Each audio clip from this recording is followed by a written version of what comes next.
What is up, fine people? So glad that you're here joining us for MyFi. Make sure you're following us on social media. Right now, like wherever you're listening, open your phone up, go to your thing, Facebook, Instagram, TikTok, Twitter, whatever it is, at MyFi Podcast is the handle, wherever you're at MyFi Podcast. Go follow and then subscribe wherever you're at. Just hit subscribe. If you're on Apple Podcasts or Google Podcasts or Stitcher or Amazon or Spotify, watching the video or YouTube or whatever, hit subscribe. Make sure that you're getting all the notifications and whatnot. Got Sid Seth on the show. He's a great pop artist, lives in New York City, is originally from India. So he has some great stories about just growing up with all these incredible different influences in music. It's really great conversation I had. Super kind. Got a great trajectory. He just released a single about a month ago called Hopeless War. There's a couple other tracks on that we talk about as well that are attached to that single. And well, let's just get into it, I guess.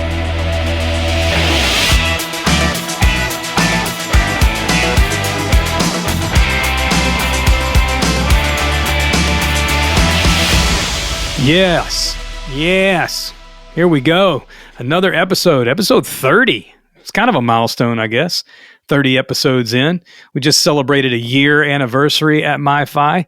Posted a little bit about that on Instagram. So shout out and thanks to anyone who has listened to the show, shared the show, talked about the show with friends, enjoyed the show. Shout out to all of our guests. I gave a shout out to every single guest we've had over the course of our first year, a couple weeks ago on social media. And I'm really, really grateful. It's been really fun getting to know different people, hearing different people's musical journeys and who's influenced and inspired them and all that sort of thing. That's what MyFi is all about. It's not lo-fi or hi-fi, it's MyFi. It's the stories of how music has influenced and inspired people, and it never gets old. It never gets old to me because I love music. And if you're listening, you probably do too. So I got Sid Seth on the show. He's a pop artist, lives in New York City.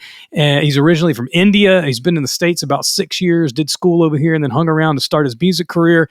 He's got a wide array of influences and things. And it was a great conversation. It got me thinking about just solo pop artists that I've been into recently and records that I've loved. And I think it's really easy to go like big on this because there's a lot of pop artists that are huge. It's called pop for a reason. You know what I'm saying? It's popular. These artists are generally pretty massive. They're pretty popular, hence the name of the genre. You know what I'm saying? And so I tried to steer a little bit left to center, but the last one I'm going to talk about is huge pop star. So I can't get away from it. But I want to talk about 4 pop singers, pop artists that I'm kind of into right now, or definitely into, not kind of into, very into. And the first of those is called OK Kennedy. OK Kennedy is an artist from Atlanta. She's been on the show before, actually, and released a couple of singles. She has a whole album worth of stuff done and is just waiting to release that in the right way.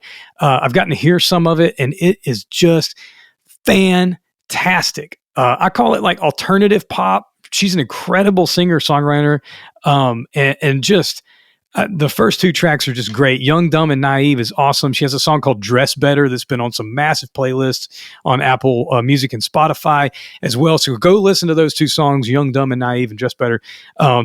Nowhere to go but up for OK Kennedy. She's out there killing it. She's got a great band, great production, great people on her team. It's just really, really, really great. An R&B kind of pop artist that I've been super, super into is Raye, R-A-Y-E. Maybe you've heard of her. She's blowing up. She's a pretty big artist.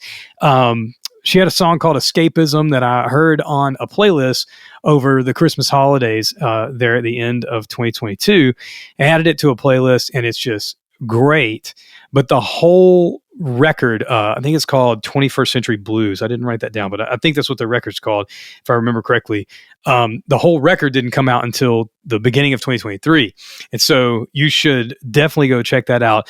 She is a very mindful songwriter, incredible artist. She has a great vibe, look like she knows who she is and what she's singing about. And she's just put together well, and she's an advocate for a lot of great things and just an incredible person, it seems. So you should go check out Raye and check out her record. The next artist I want to mention, I was looking up to make sure because he just had another single come out last week and I didn't remember the name of it, but his name is Nate Curry. Nate Curry is an R&B soul kind of pop singer, kind of along the lines of Khalid and that kind of pop R&B sort of thing.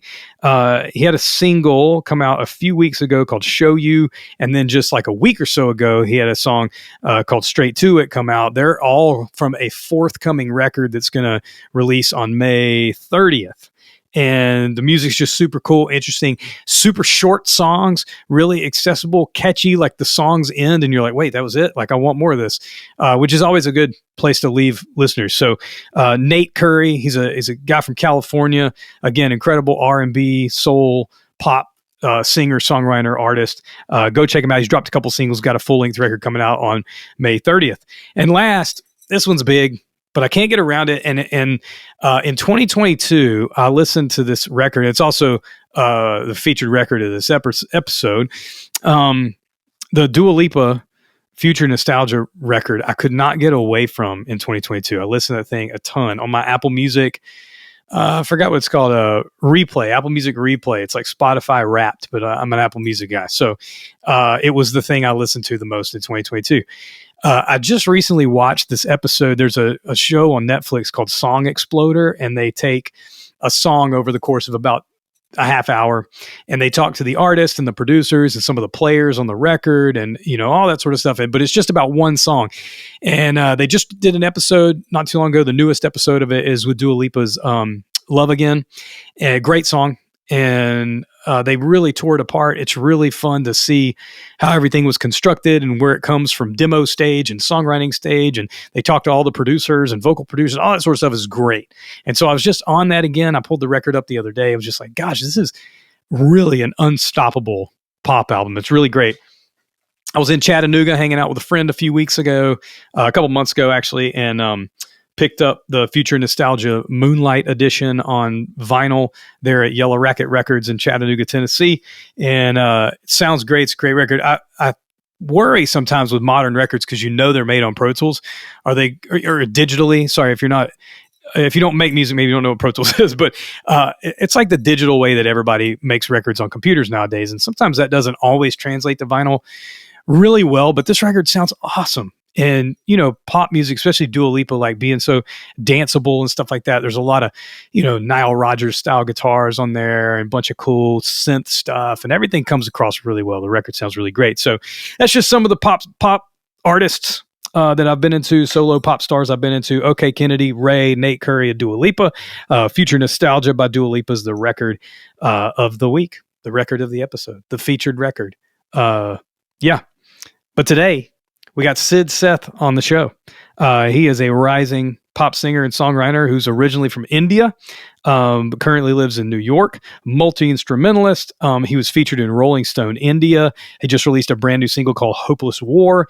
And that single actually has 2 extra tracks attached to it called Simple Yet True and Caffeine High, both incredible songs. And he's currently he's working on more new music, just getting out there. We talk a little bit about how he's trying to put out some tunes that really show the bookends of who he is, like how far he can go. Not the songs don't sound alike from one song to the other. They're all kind of different vibe. And he's got a plan. He's a good dude.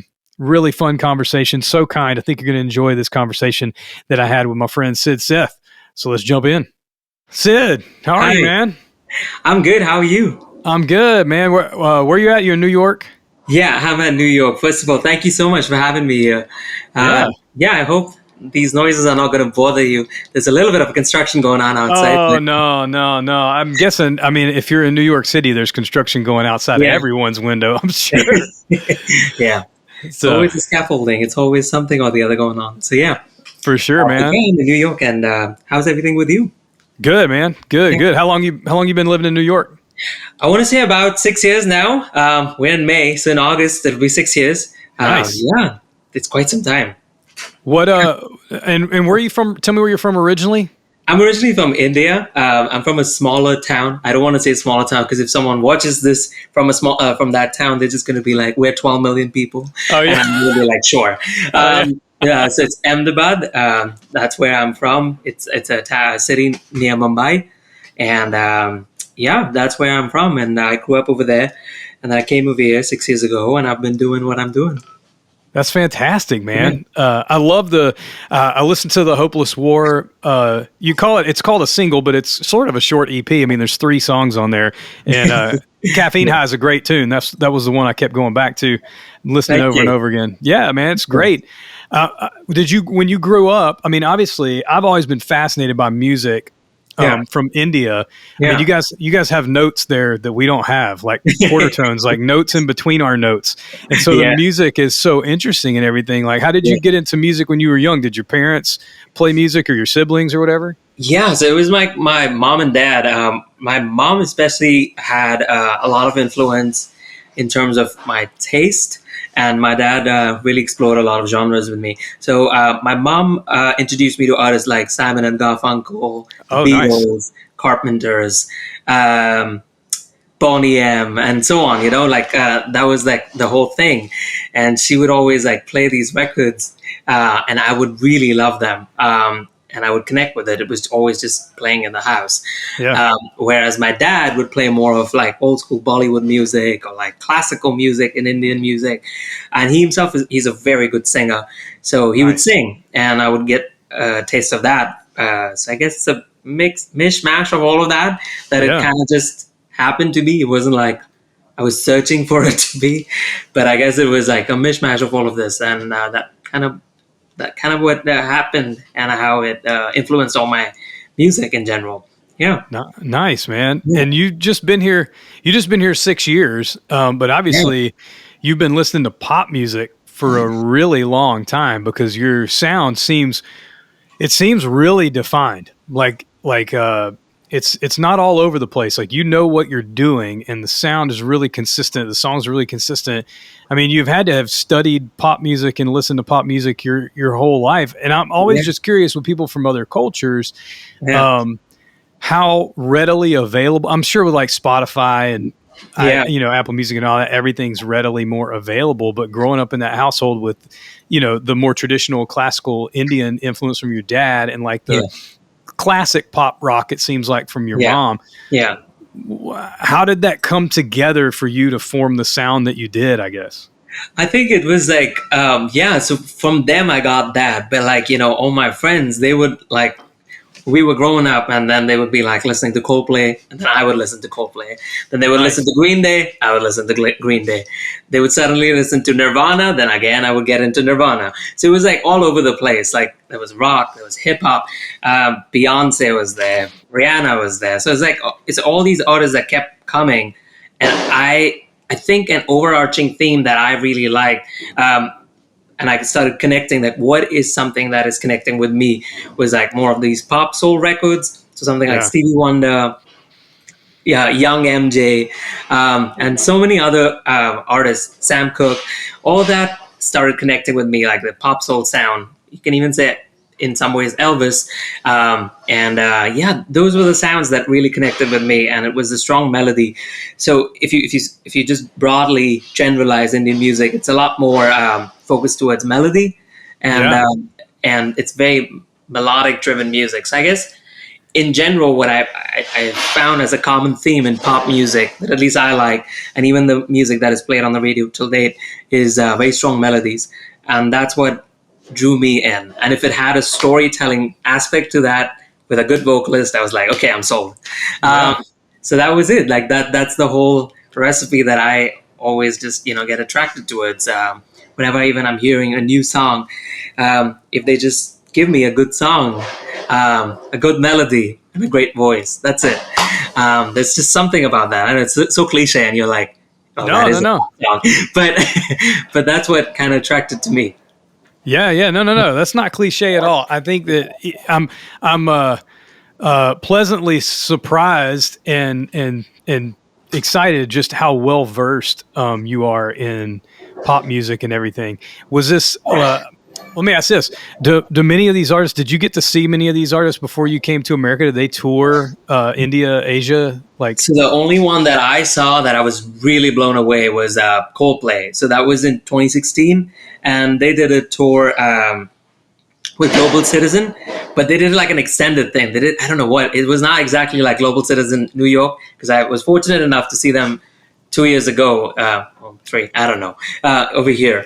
And it was amazing. But there was just something so magical about the Mumbai one. It was in the grounds. It was like really a lot of people. I want to say at least 100,000 people. Wow. So it was like a lot of people. And I was like somewhere really in the back. And I was watching the show with a friend of mine, and we were like, yeah, this is amazing. And we had a great time. It was amazing. The concert ended surprisingly, and it was not like one of their show-stopping songs that it ended on. And I was just like, okay, I guess it's not a Coldplay show, so that's it. It's done. And it stopped. I really thought it was going to be like an encore. We kept shouting, give us more and all that stuff. Yeah. Give us the hits, But they just stopped, and they didn't sing for about 20 minutes. And we all left from the back, and I started moving towards the front of the stage, but outside the grounds. And suddenly I heard, I want to assume it was Sky Full of Stars, but I don't know which one was it. It was one of the pop records. I heard it, and I was like, they're back. And I just saw a VIP entrance. I didn't care. I just ran inside. That's awesome. Inside, and I went straight up in the front, and I was seeing Chris Martin literally right in front of my eyes. And I was, oh my gosh, man! It was so good. And I heard it for like 45 minutes, and they played all the hits. They played like Viva La Vida. They played, and they ended the concert with Up and Up, and I was like blown away. And that was like, that really just sold it to me. I was like, wow, that's how it's done. And it was still I wouldn't say 15 to 18 years in their career. And they were doing that. If I'm saying 2016, they started 1998, 96? I don't know. Yeah, 97, they started. Yeah. So that's like really deep in their career, and so much energy, so much confidence, so much catalog. I was blown away. I was like, wow. I mean, you behave younger than me. I was like, that's amazing. That's fantastic, man. Yeah, that was amazing. I can make the connection because, I mean, obviously I see guitars behind you, and is that how you normally write, more like rock pop? You write most of the stuff on guitar? Was that your instrument that you picked up first? The one that I picked up first, I mean, I will say it was the guitar, but I write between piano and guitar. So these are my two, but I keep throwing curveballs at myself. Like recently, I was just like writing something to a beat, and there was just no melodic element to that. And I was just trying out something new. Sometimes I just write it to weird sounds, and I'm just like, what can I come up with that? Can I come up with a hook from that weird sound? So sometimes it's just the randomest things, and I'm just like, can I make sense out of that? I don't know.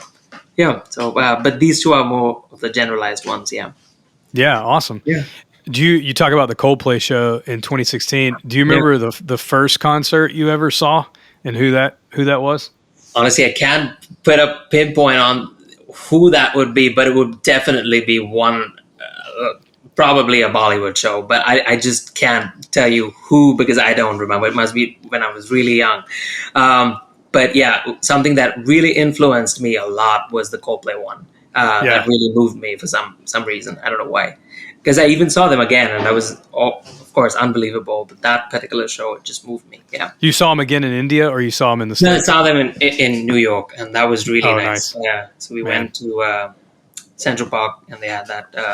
The Coldplay show with a lot of other cool artists. And I was like, wow, this is amazing. Yeah. Yeah, dude.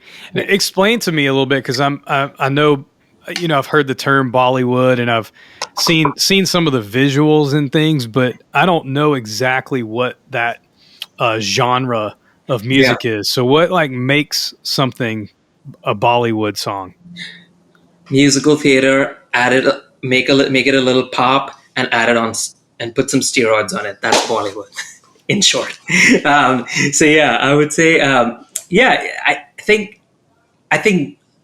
would just say pop music in general would be Bollywood. Yeah, so more like Hamilton, or there you go.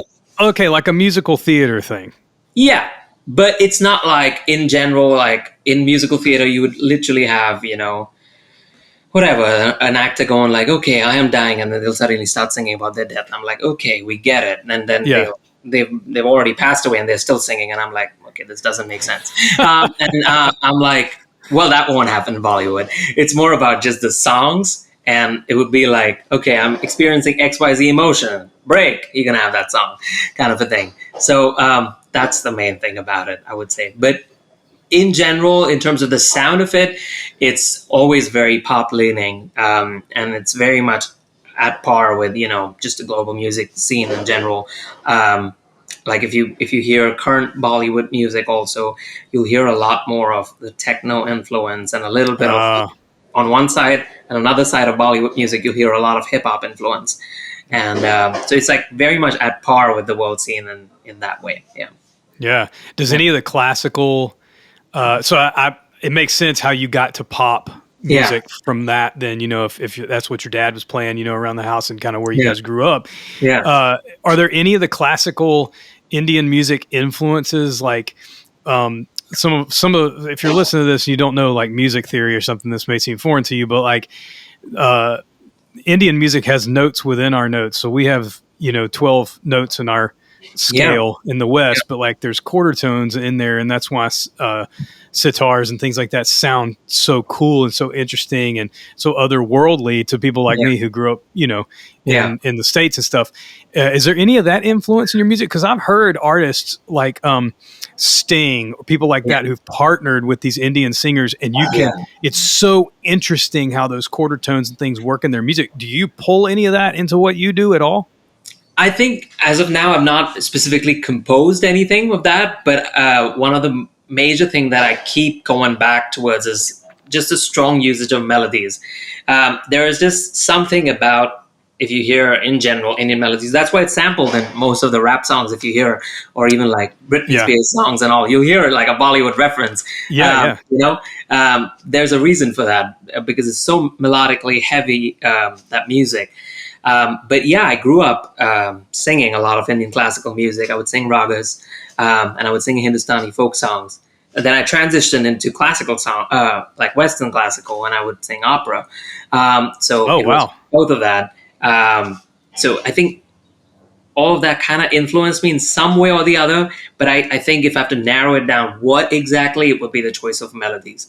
Because all of these music, in general, all of that music is, even if you like reduce all the instruments and all of that from it, you can sing that a cappella. It's not like you need another instrument to support it. And that's what I feel like any good song can do that. You know, if you pick up, I don't know, any of the, even if you take a Coldplay song, you take an Adele song or Bruno Mars song, something, you can sing that without an instrument and it'll stand. If you take like a Stevie Wonder song, again, same story. So that's what I think I try to do always. Let the song stand on its own without any other, you know, thing helping it in a way. Yeah. Yeah, totally. Yeah. You, last couple of days I've been listening to the Hopeless War single EP. And I know that's the latest thing. That just came out like a month or so ago, right? Yeah. It's been, almost a month now. Yeah. Nice, man. And there's 3 tunes on it: Hopeless War, Caffeine High, Simple Yet True. Are you leading towards a full-length record with this?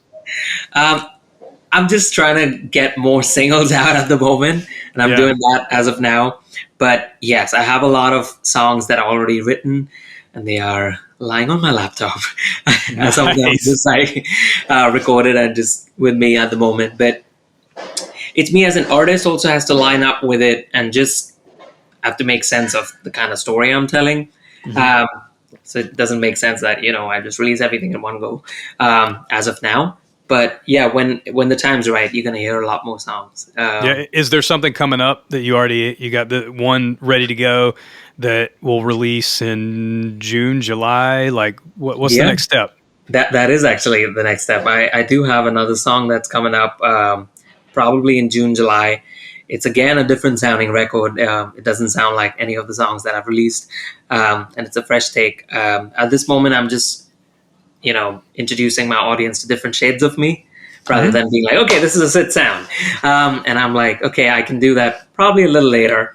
Currently, I want to just show different shades that I can do and, you know, I have access to it. Because it's very complex and all the kind of music that I keep listening to. Because one minute I'm going to be listening to rap music. The other moment I'll be listening to Bollywood. The other moment I'm listening to, I don't know, Nigerian artists. So it's like pretty random.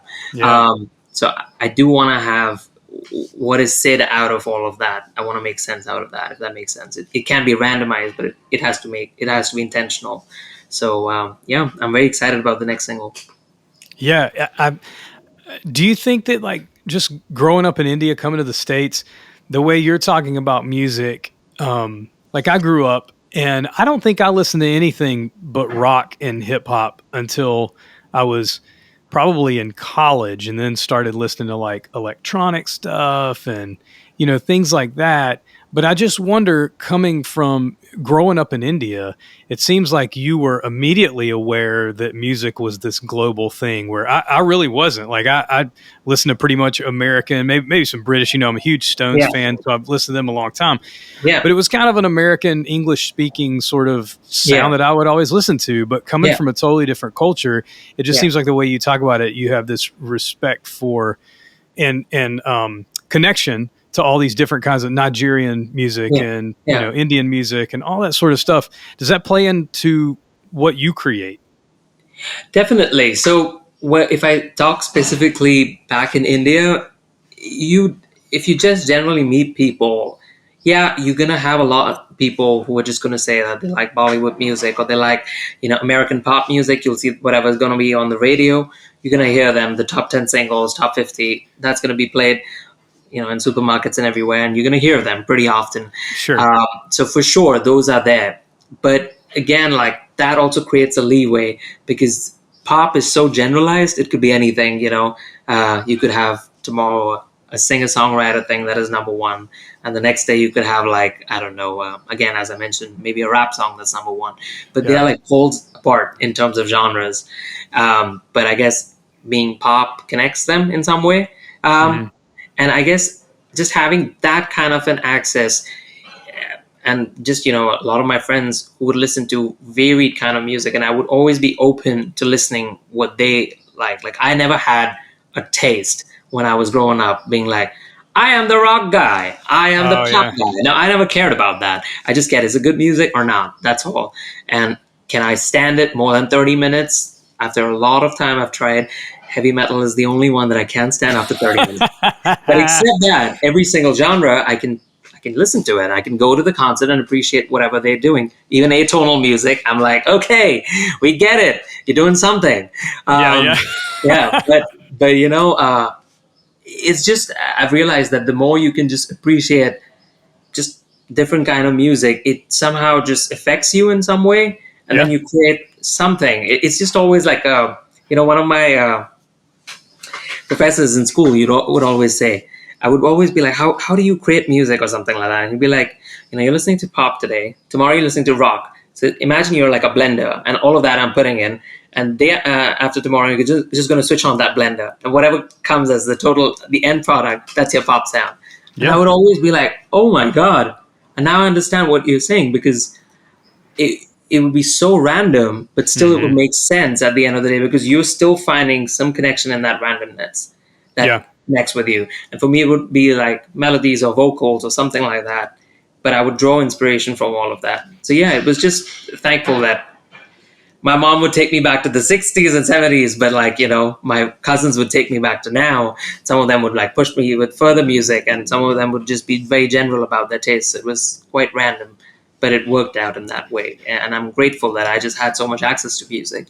And then in America itself, I was very fortunate, because I would always ask my friends, I would be like, what are you listening to? And I still always ask people, what are you listening to? And I'm generally interested, even though I like it or not, that's another story. But I'll always be like, tell me what you're listening to. So I don't go back to the same artist again and again.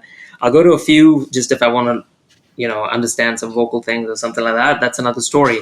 But except that, if I want to just introduce myself to new music, I'll just keep listening to something new that I've not heard. Yeah, see, I grew up in the era where, at least in like early high school, where like you kind of picked, like I'm the rock guy, like you were saying, but like I was an alternative dude. Like when I was in my freshman year of high school was right after, like it was the grunge era. So Nirvana had hit, and Soundgarden and Alice in Chains and all that stuff. Yeah. And I had grown up with hair metal and got my first guitar at that time and all that sort of stuff. And so I loved it all, but I was the rock guy. And I also listened to some hip hop, but I hated country music. And I was very clear about that to people. Now, as I got older, I was like, gosh, country music's fantastic. And I'm like you, there's really nothing that I don't listen to. I have a playlist that I've added to since 04, since like iTunes, 03, 04, whenever iTunes came out. Yeah. And it has like 700 songs in it. And they are just, I hit shuffle on that thing and it's like all over the place too. So like, I'm with you on that now, but I just didn't grow up that way. So I think it took me a while to appreciate all those things and let all of those things start to inform the music that I make too. And I think that's what has the potential and why I think that what you're doing is so interesting. The 3 tunes on the Hopeless War single, like you said, they all kind of have their own vibe. Mm-hmm. And I think you pulling together some different things. I'm excited to hear what you got going on in the future. Is there now? I know you have stuff all over the place, kind of stylistically, but it's pop music. Is there an artist out there that you're like, man, if I could go on the road and open for them, it would be this person? Wow, not thought about that.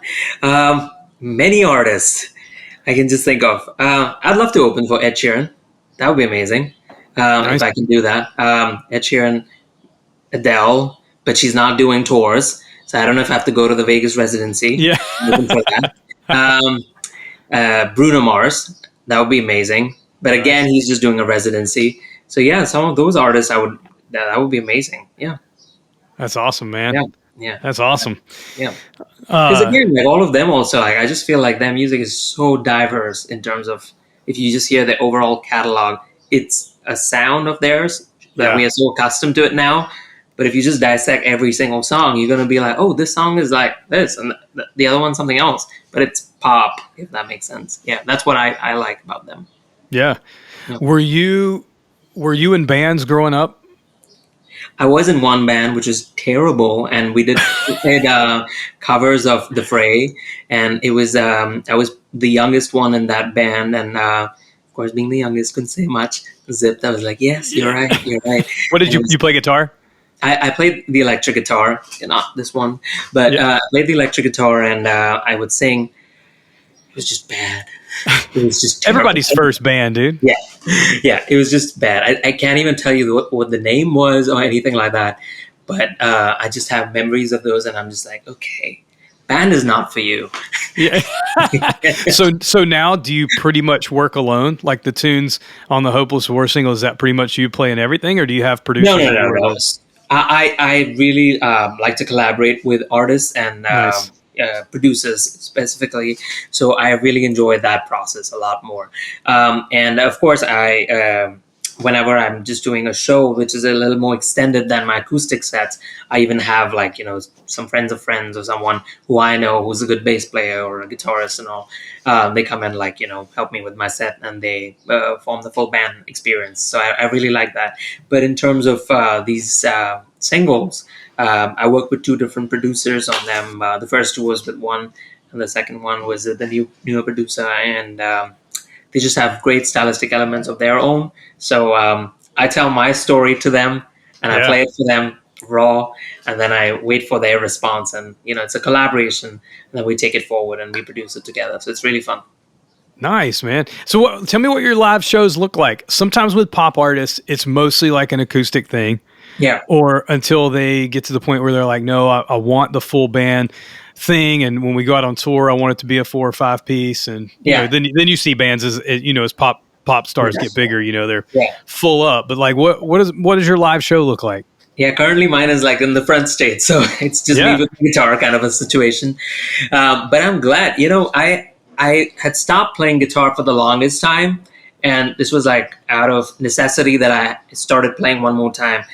I kind of learned myself to, I would say, a decent level of fluency to play the piano, where I could just play some good pop chords or add some 7s, add 9s, make it sound jazzy and fun. Yay.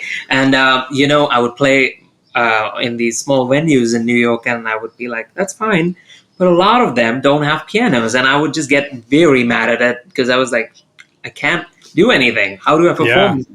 Yeah. And I would be fine. Like I actually did in one venue where I performed a cappella. People enjoyed it. But I was nice. I can't pull off a whole set with that. Sure, there must be some people who'd enjoy it, but not a whole set.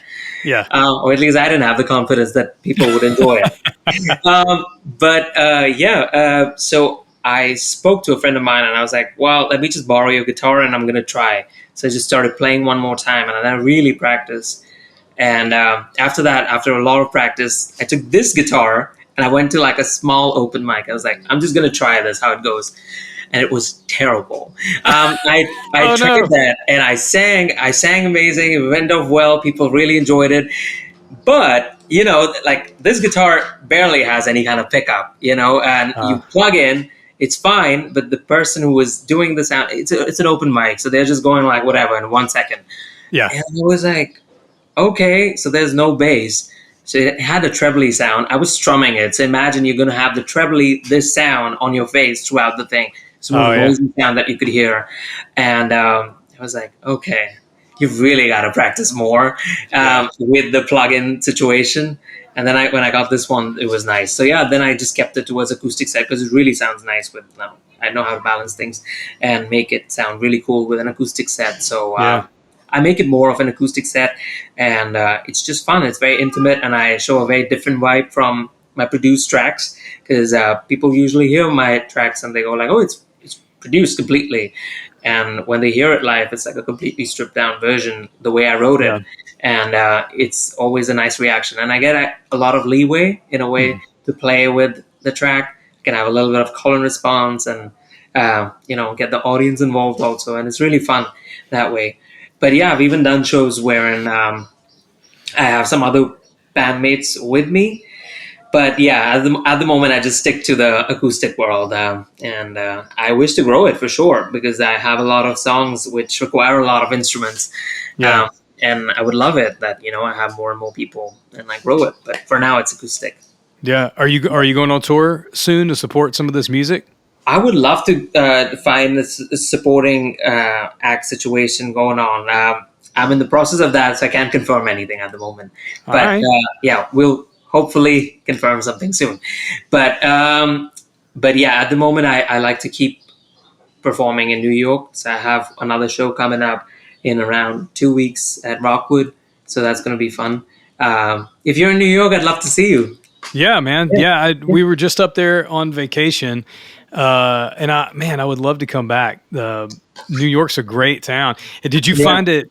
I mean, I know you're there. You said you're living kind of downtown. Did you go there for school or did you go there for music? For school. So I came here for school first, and then once I graduated, I was like, okay, gotta focus on what I want to do. Yeah, and this is it, huh? You're going hard after it. Yeah, it's happening. Yeah, that's how it is. Yeah. Nice. But yeah, it was quite a journey from school to this. It was quite interesting because in school it can be like a lot more aligned. Everyone's doing everything for you in a way. Yeah. You got this performance, just go and do that. Okay, great. But now it's like me waking up in the morning. Okay, I got to find another performance. I got to do that. Did you go to school for music at NYU? Yeah. Okay. I went to Manhattan School of Music. Oh, Manhattan School of Music. Awesome. Yeah. And I was there for 2 years. I graduated, and then you got the infamous COVID, which was very annoying for everybody. And after that, I was like, all right, I'm just going to write songs and sing it. So I was very fortunate that I collaborated with my first producer after that.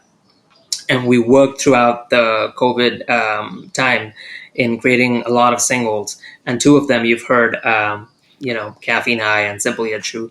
Those were just bedroom recorded songs. And the last one was much more studio one when I met another producer of mine, and we did that. Nice. Yeah. Nice. I'm sure that there's a lot of places to play in New York. I'm sure, and you get to see, a lot of bands that you love. Yeah. Is there anybody you haven't seen? Like, you're in New York. Everybody tours New York. Is there anybody you haven't seen that you're like, oh, I got to see this band? Prices are ridiculous. The prices are ridiculous. I'm sure. I'm sure. So I'm just like, Philly, can I come over? Yeah. We'll take the train, man. Go to Philly and go see him in Philly. Yeah. Yes, I'd really love to see this summer. To be honest, I'm really if I'm in the city, which I'm not sure, but if I am and I'm here for Governor's Ball, I'd love to see Kendrick. That I'm like, I really want to see Kendrick. So if I get to see that, and Pink Pantheress, I'm so glad that she's blown up now with the Ice Spice song. I'm just so glad that happened for her. And that song, she as an artist, I've been always just following her journey for a very long time now. And I really appreciate all of that. So I think she and Kendrick are on the same day. So I wish I get to see them. That would be amazing. Yeah, geez. But also, the big tours. I don't know. I don't have $1,200 to spend as of now. Otherwise, I would go and see Beyonce, but I don't know. Yeah. Dude, I feel the same way. I mean, everybody tours Atlanta. Almost everything comes through here. I don't love the stadium show thing. Like, I've seen, like, in the past couple of years, the Mercedes-Benz in Atlanta is, we have the NFL team and the MLS team and everybody, it's a great venue. It's a beautiful venue. Yeah. But the shows I've been to, like my wife and I saw Elton John there last year. I love that. I saw Metallica there. I've seen both of them. I love both of them. They were amazing. It was just, I don't know. I don't like the big venues, man. Like I love here in Atlanta, I love like Tabernacle and Masquerade and Buckhead Theater, like the 3,000-ish the Roxy, I love that size. It's almost like I'm just watching a screen the whole time I'm in the bins, and I don't even mind the arena. Like we have an arena called State Farm. It's about the size of the Garden, probably Madison Square Garden. And I love that venue. I saw the Killers there this year. Nice. I saw Tom Petty there before he passed away. And it's a great venue, but the stadium just I can't do it, man. I don't know. I agree with you on that. I actually agree with you. I ended up watching both of the acts that you mentioned, Elton John and Metallica. Metallica, I watched it in Ground, so it was in Central Pop. Okay. Well, like Elton John, I saw in MSG. And see, that'd probably be great. Yeah, like both of them were fantastic, but I agree with you on that aspect that you're literally looking at them really minuscule way, and also you're just looking at the screen. So that definitely takes it, but I appreciate both of them because I've seen the smaller ones. I'm assuming the 3,000 ones that you're saying would be comparable to something like Radio City over here.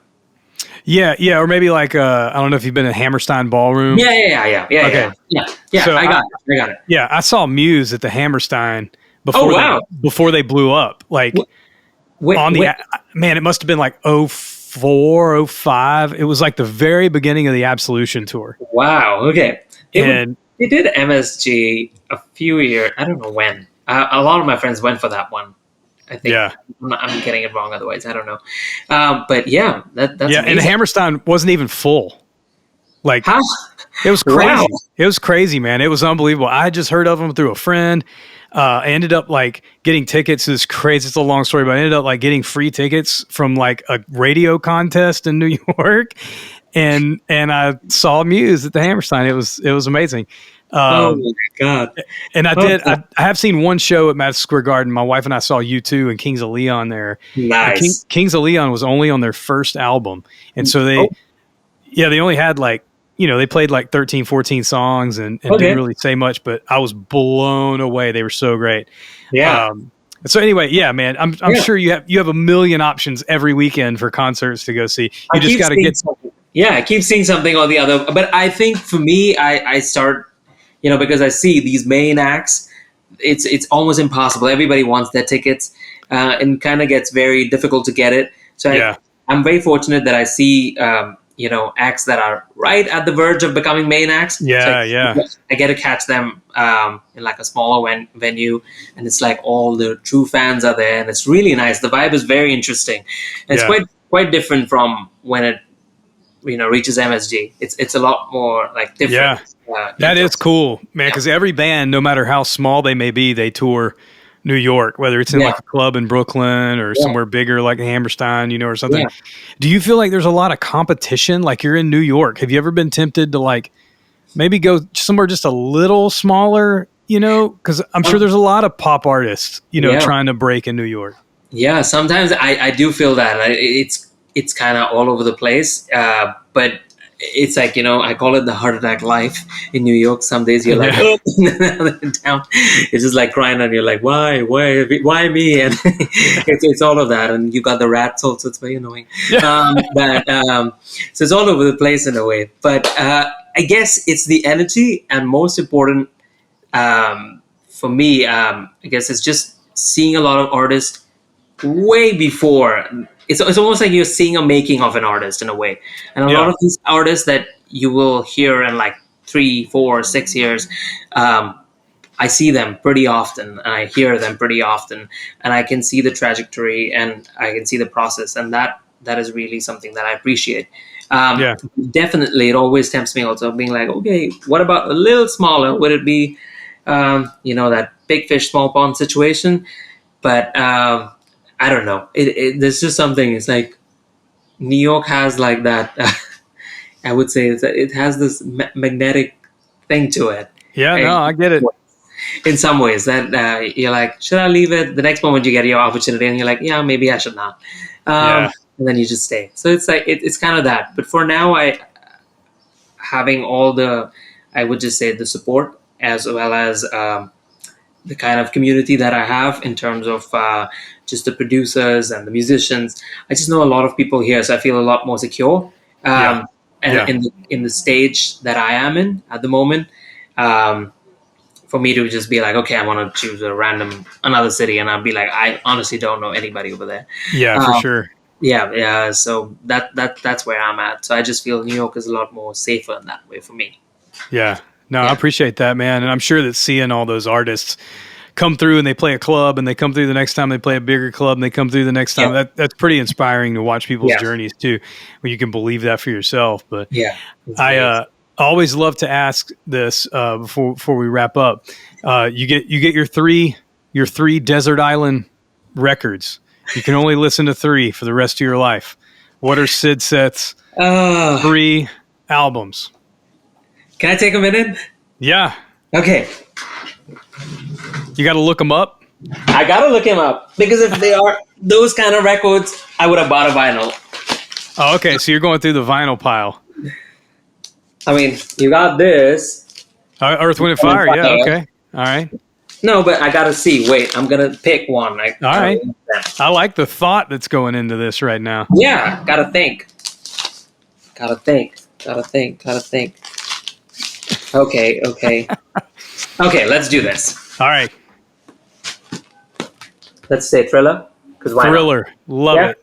Yeah. It's a desert island. You want something to put you up. You want to get something which is a little bit more singer-songwritery and a classic again. Because why not? Abbey Road. Yeah, Abbey Road. Let's do that. And let's do with a modern singer-songwriter again. Let's do that. Adele. Yeah. That's a solid 3, dude. Can I add Daft Punk? Why not?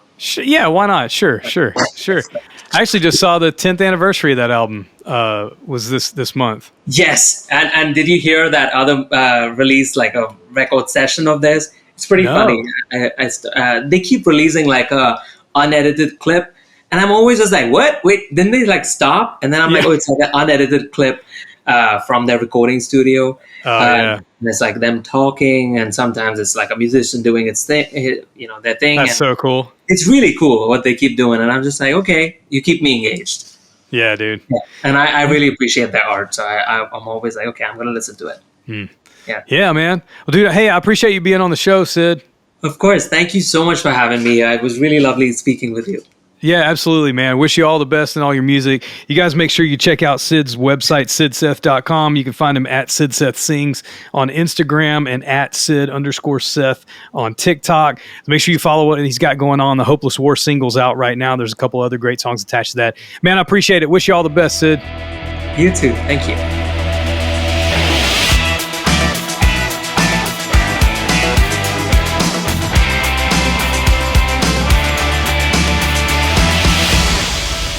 Great conversation with my friend Sid Seth. Thanks for joining us for that. Make sure you follow him. Follow him at Sid Seth Sings on Instagram and at Sid_Seth on TikTok. You also get all information about his tracks and find links to everything at sidseth.com. He's got a great trajectory. The songs are great. The production's great on his stuff. He seems like a really inspired guy and got a really well-rounded musical background. So I can't wait to see, what kind of music comes from him in the next few years. Again, make sure you're following MyFi at MyFi Podcast everywhere. And you can check out MyFiPodcast.com for all the latest and go back and check out past episodes. You can check out the YouTube channel, to watch there. You can watch on Spotify video, all that sort of stuff. We're about it. we're around. We're doing things. You know what I'm saying? We're not slowing down because it's summertime. We got a couple of great episodes on the way with some fine friends and great people just talking about the music that influences and inspires them. And so I hope you've enjoyed the show. Until next time, have a good one.